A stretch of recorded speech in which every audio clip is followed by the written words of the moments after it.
We have a bit of a dilemma.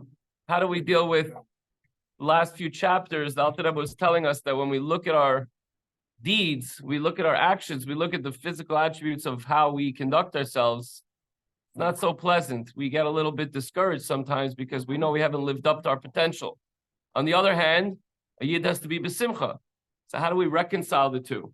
Alter Rebbe gives us a very interesting and easy path to understand how to do the two together. So the lesson balances the seemingly opposite emotions of joy and bitterness simultaneously. Okay. I don't know, Yuda, I don't know why it's jumping around there, back and forth. But here we go.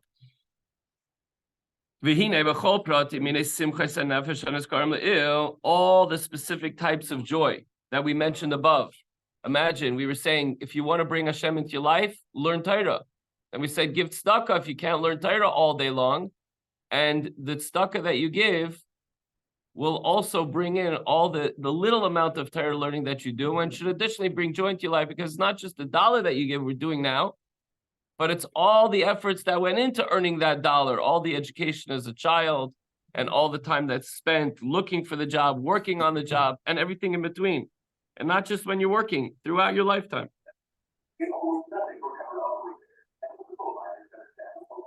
Okay. Hang on. Guys, please put your phone on mute. There's a lot of background noise there. Okay. Back to our regularly scheduled program. Where are we here? Sorry, just 1 second. Okay. Then he says, it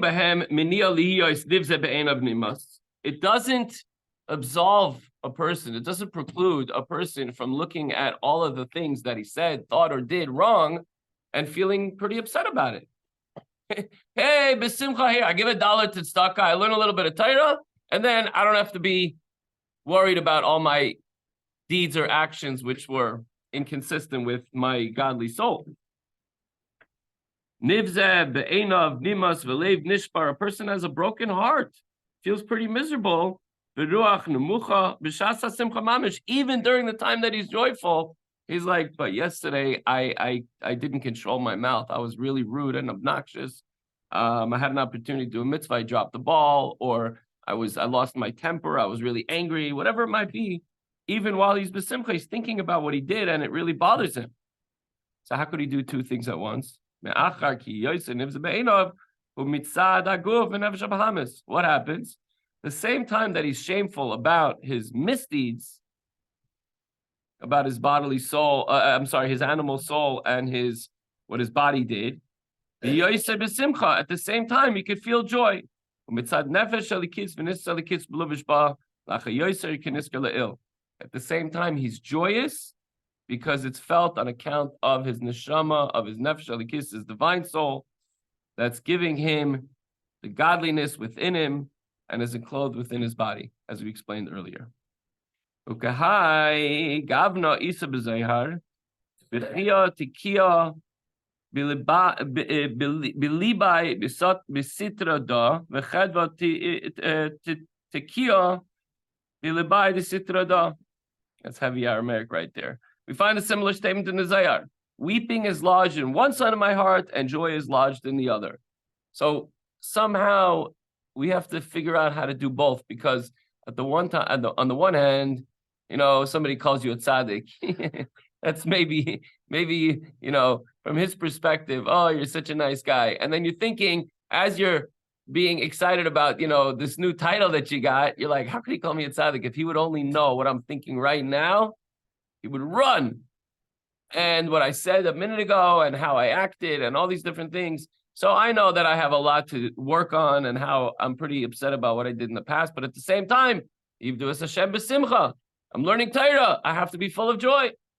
So we could do it because on the left side of the heart, that's one approach from the Nefesh Bahamis. Starts from,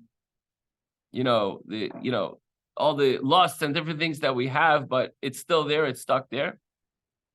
And then on the right side of the heart, originating in the mind, is the godly soul.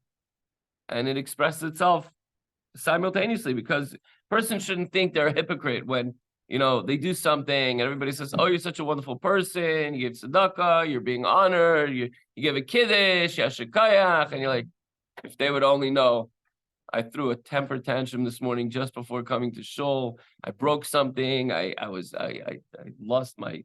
I cursed. I did this. I did that. I said this. I said that. And I'm thinking something right now. And you're feeling pretty upset. It's not a stira, because there's two sides of the heart.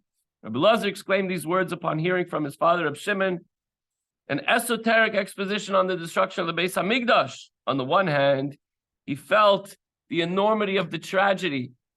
You go to the Kotel, you have simultaneous feelings. You're so overjoyed and happy to be there. And at the same time, it's like you could have tears coming out of both sides of your eyes. On the right side, tears of joy. You're happy to be in Eretz Yisrael and Yerushalayim, the holiest place, the holiest city, the holiest moment. And on the left side, you're crying because you're standing at the ruins of the holiest place on earth. And the Beis Hamikdash was destroyed, and all that's going on, whether it's in Eretz Yisrael now or over centuries of our people being attacked and destroyed, just like this young man's brother was unfortunately taken away too early.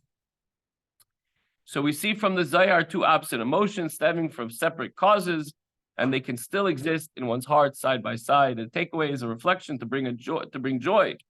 In our divine service, we can focus on happiness gained from following your godly soul and inspiration, even if you know and feel shame that your animal soul is still functioning. And especially when you come to realize and you come to the conclusion that this is going to be an ongoing battle for the rest of your life. So there's always going to be struggles. There's always going to be setbacks. But we have to serve Hashem with joy, and especially in the month of Adar, Purim is right around the corner. So we have to balance the two. Not necessarily balance the two, always serve Hashem with joy. And at the same time, we know that we're not perfect and we're still struggling and we have to work on things.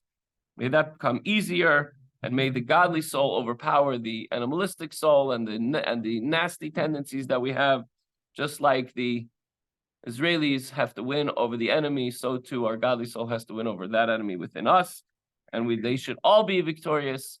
First and foremost, the IDF and their mission of wiping out Hamas and all the haters of Israel, abroad and local.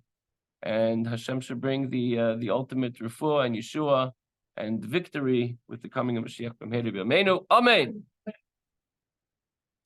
Have a wonderful day, Chevra, and we'll see you, Mirz Hashem, tomorrow. Thanks all for joining us online. Nice crowd there.